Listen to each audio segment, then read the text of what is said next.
Lors d'une conférence de presse dans la ville de Beni, actuellement capitale de la province du Nord Kivu, suite à l'occupation de la ville de Goma par les rebelles du M23, Jean Delacroix a salué l'unanimité du Conseil de sécurité des Nations Unies autour de la résolution 2773 ainsi que les initiatives récentes de Washington et de Doha. Pour l'ONU, ces processus sont essentiels et doivent s'intensifier afin de réduire la violence, instaurer un cessez-le-feu et concrétiser les engagements pris entre les parties.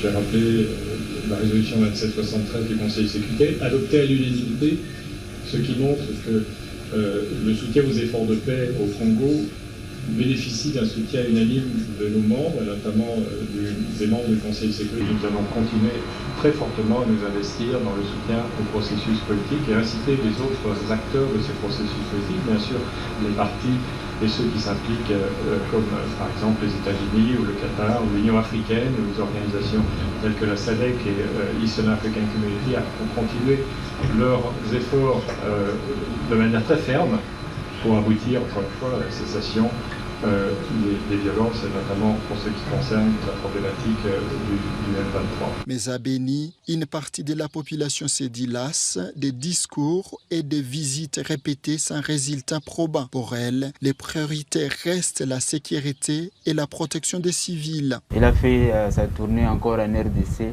pour les mêmes missions, les mêmes objectifs peut-être, mais on ne voit pas le résultat.